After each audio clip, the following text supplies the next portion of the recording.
Part 13 में हम देख चुके हैं मिस्टर ली ने मिस वैंग को घर से बाहर निकाल दिया था, इसलिए वो सारा की मिस्टर ली से शादी कराना चाहती थी। आगे हम देखेंगे। आई सजेस्ट आप पार्ट 14 से पहले पार्ट 13 भी देख लीजिए, जिसका लिंक आपको ऊपर आई बटन पर मिल जाएगा।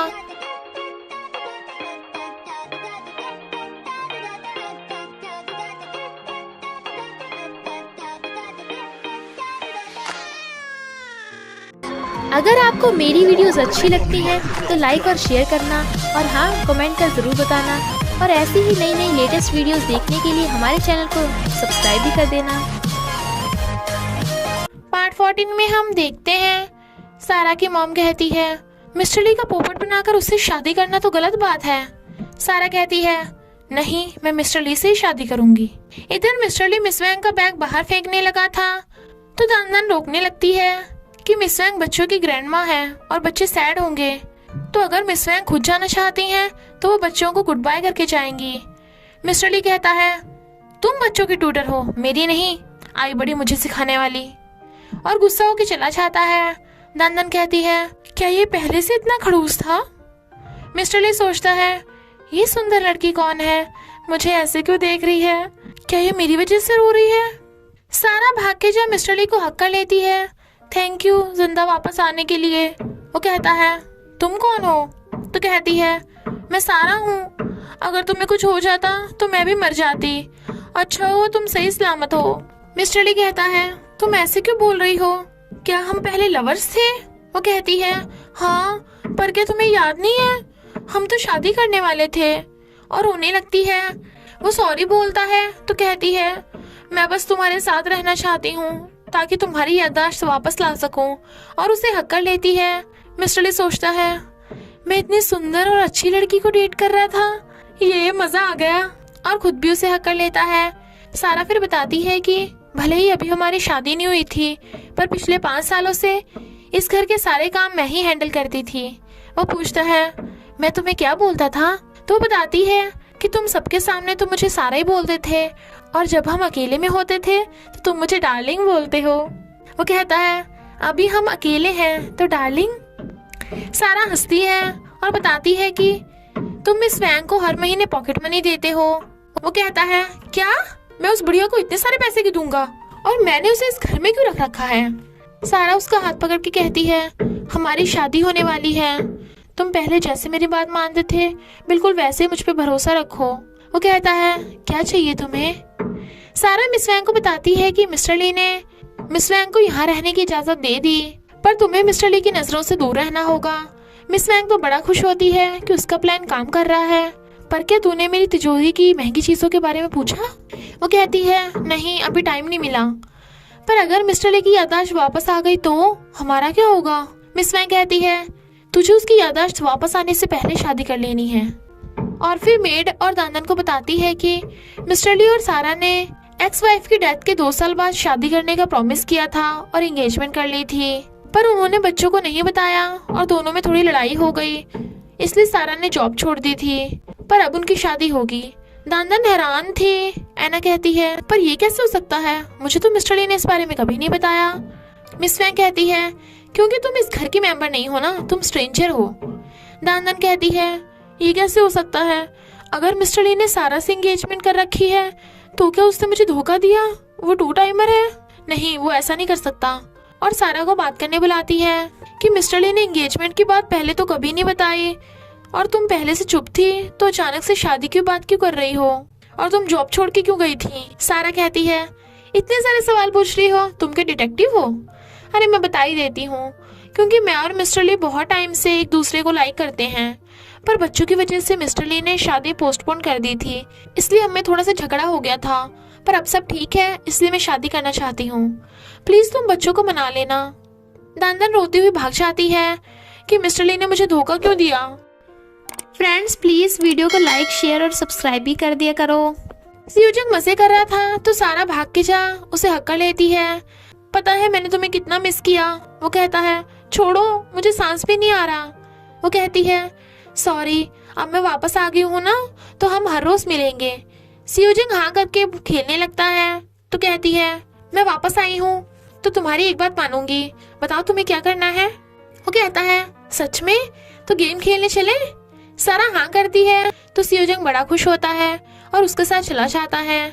इधर जूनो और मिरीम फ्रेंड्स बन गए थे तो ड्रिंक करते हैं। मिरीम उठ के वॉशरूम जाने लगती है पर उसके पैर सड़ के गिरने वाली थी। वो बचाता है तो दोनों का एक्सीडेंटल किस हो जाता है। दोनों हैरान थे। वो जल्दी से दूर होकर उसे सॉरी बोलता है तो मिरीम भी एक्सीडेंट बोल के भाग जाती है। मिस वैंग को टेंशन हो रही थी कि एना जरूर मिस्टर ली और सारा की शादी में टांग जरूर अड़ाएगी, इसलिए पहले ही उसे घर से भगा देते हैं। क्योंकि एना ने कुछ साल पहले प्लास्टिक सर्जरी कराई थी, यानी मिस्टर ली जो 22 साल का है अब उसे पहचान ही नहीं पाएगा। और सारा के कहने पे मिस्टर ली एना को घर से बाहर निकालने को बोल जाता है।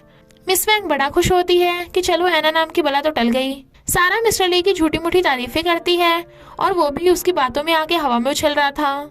एना को घर से जाने में तो कोई प्रॉब्लम नहीं थी पर वो दांदन को अकेला नहीं छोड़ना चाहती थी। दांदन कहती है नहीं मैं यहाँ ठीक हूँ। तो कहती है अगर तुम्हें कोई प्रॉब्लम हो तो मेरे पास आ जाना। और दोनों रोने लगी थी। एना को आता देख मिस्टर पार्क उनकी बैग उठाने में हेल्प करते हैं और चले जाते हैं। मामा सारा के बारे में सोच रहा था कि जब उसने सारा के साथ नाइट स्पेंड की थी तो वो रो रही थी। अब तो मामा की नींदें उड़ गई थी और उसे हर जगह सारा ही दिखाई दे रही थी।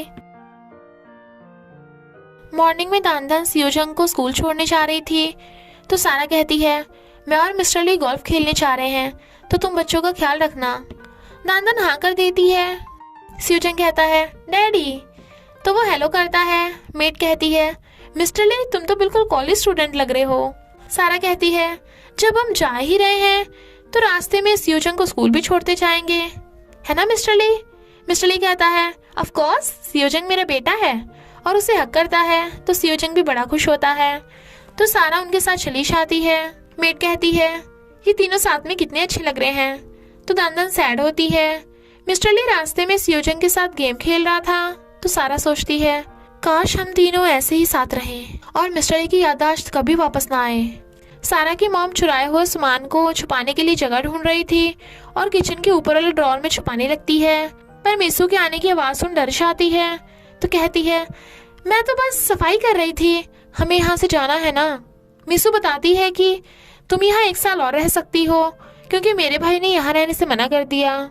उसके जाते ही सारा की मॉम की सांस में सांस आती है तो कहती है ये सारे अमीर लोग इतना सारा पैसा छुपाते कहाँ होंगे? अरे हाँ एक जगह है। और फिर पीछे की जगह की मिट्टी खोद के सारा कीमती सामान धरती में दबा देती है। सारा मिस्टर ली को झूठ बोल रही थी कि हम हर बार डेटिंग के लिए यहीं गोल्फ खेलने आते थे और तुम तो गोल्फ में माहिर हो। मिस्टर ली शॉट लगाता है तो हैरान था कि मैं इतना अच्छा खेलता हूँ, ऐसे तो मेरी सारी याददाश्त एकदम वापस आ जाएगी। सारा थोड़ी टेंशन में होती है। वो कहता है सारा अब तुम्हारी बारी। तो सारा भी शॉट लगाती है बट बॉल को उड़ता देख मिस्टर ली को हैंकी उड़ने का फ्लैशबैक्स आते हैं कि हैंकी पकड़ते हुए वो पहाड़ों से लुढ़क गया था तो बेहोश होने लगता है। वो पूछती है क्या हुआ, तुम्हारे सिर में चोट लगी है? वो कहता है मेरी याददाश्त आ गई कि मेरा एक्सीडेंट कैसे हुआ था। सारा डर जाती है। इधर मिस वैंग सोच रही थी कि मिस्टर ली ने मेरे बेबीज अपने सेफ में छुपा रखे होंगे। तभी उसे रियोन का फोन आता है। मिस वैंग पहले तो उसे मिस्टर ली के बारे में बताने वाली थी बट फिर बात टाल देती है क्योंकि अगर रियोन को पता चला तो वो ये कहेगी कि उसने तो मिस्टर ली और सारा की एंगेजमेंट देखी ही नहीं और वो दोनों की शादी रोक देगी। अच्छा होगा रियोन तब तक फॉरेन में ही रहे। सारा भाग के कहती है शायद मिस्टर ली की याददाश्त वापस आ गई। मिस वैंग कहती है क्या हुआ, सारी याददाश्त वापस आ गई क्या? ये थोड़ी बहुत। वो बताती है कि सिर्फ एक्सीडेंट की याददाश्त वापस आई है पर अगर सारी याददाश्त वापस आ गई तो? मिस वैंग कहती है हम ऐसा नहीं होने देंगे, तू जल्दी से उससे शादी कर ले। मिस्टर ली कहता है मुझे सब कुछ याद क्यों नहीं आया, वैसे वो हैंकी किसका था?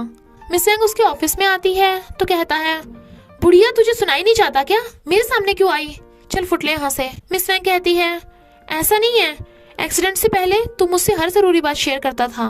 मिस्टर ली कहता है मुझे पहले का कुछ भी याद नहीं है, मैं तेरे जैसी बुढ़िया को बर्दाश्त नहीं कर सकता और जाने लगा था। वो कहती है मुझे पता है तू मुझसे नफरत करता है पर तू बेचारी सारा के साथ ऐसा कैसे कर सकता है, वो कितना रो रही है। नेक्स्ट सीन में मिस्टर ली कहता है सारा मुझसे बहुत लव करती है, तभी तो मेरे साथ ही मर जाने को बोल रही थी। सारा आकर कहती है मिस्टर ली क्या हुआ, तुमने मुझे बुलाया? तो वो कहता है मुझे कुछ पूछना था, मैंने सुना है तुम मुझसे क्रिसमस पे शादी करने को बोल रही थी। वो कहती है तुम्हें कैसे पता? वो कहता है, उस बुढ़िया ने बताया कि तुम मेरा और मेरे बच्चों का कितना ख्याल रखती थी और तुमने हमारे लिए कितने सेक्रीफाइस किए। वो कहती है, मैंने उसे कभी सेक्रीफाइस नहीं समझा, मुझे तो बस तुम्हारा प्यार चाहिए। मिस्टर ली कहता है, चलो क्यों ना हम अभी आने वाले क्रिसमस पे शादी कर ले। तो सारा भाग के जो उसे हक कर लेती है और वो भी उसे हक करता है। सारा उसे किस करने के लिए क्लोज होती है, बट मिस्टर ली रुक जाता है और उसे पीछे कर देता है। हमें थोड़ा और इंतजार कर लेना चाहिए। सारा भी हाँ कर देती है तो मेड और दानदन को जाकर कहती है, प्लीज मुझे कांग्रेचुलेट करो, मिस्टर ली ने क्रिसमस में मुझसे शादी करने को कहा है। मेड उसे कांग्रेचुलेट करती है पर दानदन के हाथों से प्लेट छूट के टूट जाती है। वो पूछती है, तुम ठीक हो? दानदन हाँ करती है। सारा कहती है, अब तुझे पता चलेगा कि मुझे कैसा फील होता था। अभी तो तेरे बुरे दिन स्टार्ट हुए हैं। मिस्टर ली की प्यारी दानदन। दानदन रोती है और फिर रिजाइन लेटर लिख के सारा को दे देती है। सॉरी मैं पर्सनल इशू की वजह से जॉब छोड़ रही हूँ। सारा कहती है, ओके मैं मिस्टर ली को बता दूंगी, और फिर बहुत खुश होती है। मिस्टर ली गेम खेल रहा था। सारा कर कहती है, दानदन ने जॉब छोड़ दी है तो तुम उसका रिजाइन लेटर एक्सेप्ट कर लो। वो कहता है, तुम देख लेना सब। वो कहती है, यानी मैं नई ट्यूटर ढूंढ लूं? तो कहता है, हाँ तुम्हारी मर्जी। सारा खुश होती है बट वो मजे से गेम खेलने में बिजी था। सारा तो आते ही अपनी मॉम के गले चिपक जाती है। मिस्टर ली ने मुझे प्रपोज किया क्रिसमस पे शादी करने के लिए। मॉम खुश होती हैं पर कहती हैं, अगर उस खड़ूस की याददाश्त वापस आ गई तो सब गड़बड़ हो जाएगी। सारा कहती है, मैं अब बहुत आगे बढ़ चुकी हूँ तो पीछे हटने का सवाल ही पैदा नहीं होता। वैसे भी मेरे पास खोने के लिए कुछ भी नहीं है। मैं प्रेसिडेंट मिस्टर ली की वाइफ बन जाऊंगी और तुम प्रेसिडेंट की सासू माँ। अब तो उस मधुमक्खी ने भी जॉब छोड़ दी है तो हम दोनों हार नहीं मानेंगे। दानदन बच्चों को बात करने बुलाती है। स्यूजंग पूछता है, क्या हुआ मिस दानदन? वो कहती है, मैं आज से यहाँ काम नहीं करूंगी, मुझे किसी जरूरी काम की वजह से जॉब छोड़नी पड़ रही है। स्यूजंग रोने लगता है। स्टीचन कहता है, नहीं ये सच नहीं है, तुम झूठ बोल रही हो। जेनी कहती है, डैड की अभी याददाश्त नहीं है और अगर तुम भी हमें छोड़ के चली जाओगी तो हम सब कैसे हैंडल करेंगे। दानदन रोती हुई सॉरी बोलती है। स्यूजंग रोता हुआ कहता है, तुम मजाक कर रही हो ना, बट वो रोती हुई भाग जाती है। तीनों बच्चे रो रहे थे। स्यूजंग तो बहुत ज्यादा रो रहा था और इसी के साथ पार्ट 14 का एंड हो जाता है। तो क्या दानदन सच में मिस्टर ली और हमारे क्यूट से सीजोंग को छोड़ के चली जाएगी? तो सीजोंग का क्या होगा, ये जानने के लिए आपको पार्ट 15 देखना होगा। तो बस थोड़ा सा इंतजार करना, फिर मिलेंगे नेक्स्ट पार्ट में।